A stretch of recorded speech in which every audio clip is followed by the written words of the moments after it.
Hi guys, welcome to your U.S. History Week 37 launch, and we are going to work on our last project of the year, the U.S. History Capstone. It's the final countdown.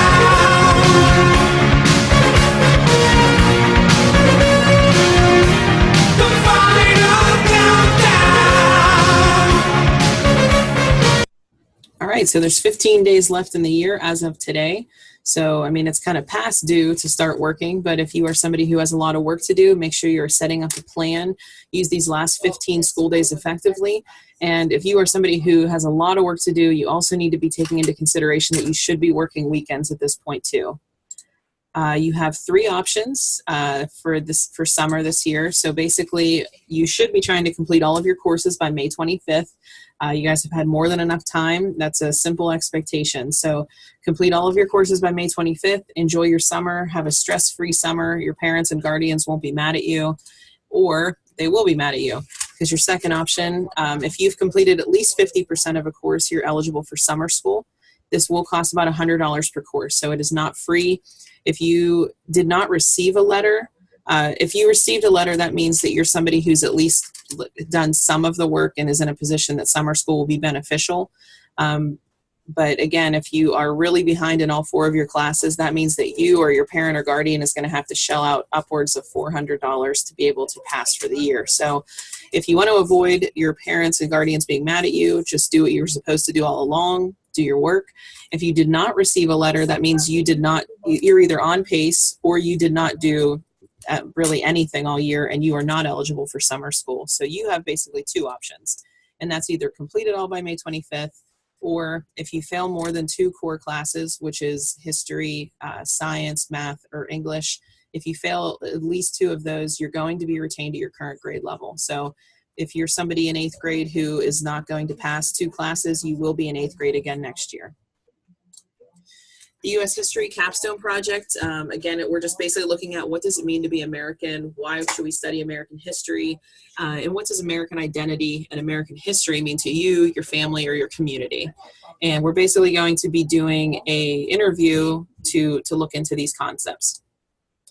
So checkpoint 2 is the interview preparation. If you need help with checkpoint 1, please go back to last week's presentation. Checkpoint 2 is the interview portion. So when you open this up, you're going to be interviewing a family member or somebody in your community about a specific time period or an era in history. What you should be doing is the first thing you want to do is look at the historical event or time period. You can write a brief paragraph about the historical event or time period based on the sources you read. So this can be on anything, but you want to make sure that it's relevant to the person that you interviewed. So for example, you might not want to pick the Revolutionary War for your parent who was not around during that time. You want to make it relevant to their life. So this part here should be background information about the specific historical event that you are choosing to interview your person about. Then your interview questions, you're going to write 10 of them, and those should be based on basically what it means to be American and also having to do with the historical event that you've already outlined. This is also just helpful whenever you're considering what historical event you should be doing. If you're interviewing a parent or a sibling or somebody under the age of 35, consider picking an event from the 90s, between the ages of 35 and 45, the 80s and 90s, and so on and so forth. So, some of your grandparents might be 55 and 65 or even older. Then you can go back into the 60s, 70s, even the 50s. So make sure it's just relevant to their life. If you need help coming up with some historical events, these are just some possibilities. September 11th was a huge one. That is somebody that even a younger person, as long as they were alive during that era. So somebody would have to be born and conscious in 2001. So that might be a good one. There's also, if there's somebody older, maybe a grandparent, the assassination of JFK. It could even be something like pop culture that was such a huge historical event. So the O.J. Simpson trial in the 90s was a huge ordeal in the 90s that definitely fed into a lot of race relations between white people and black people and different things like that. And then also, again, somebody older would be the Vietnam War. So these are just 4 ideas. You can pick whatever you want. Again, it just needs to be relevant to the person, that your person had to be alive during that time. Week 37 runs from May 9th to May 15th. You should be trying to finish all of your remaining focus areas. So if you are somebody who has a lot to do, and say you have 30 focus areas left in across all of your classes, there's 15 school days. That means that you need to be mastering at least 2 focus areas a day.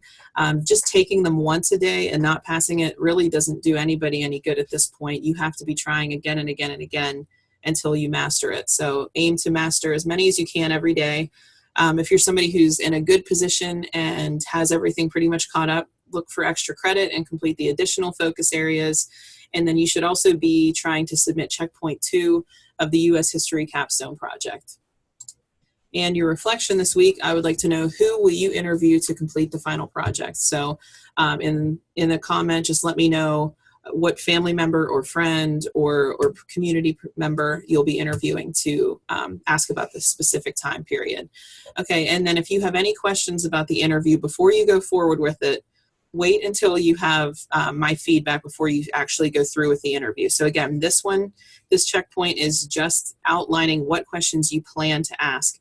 Don't conduct the interview until you get the feedback and know that the questions are correct.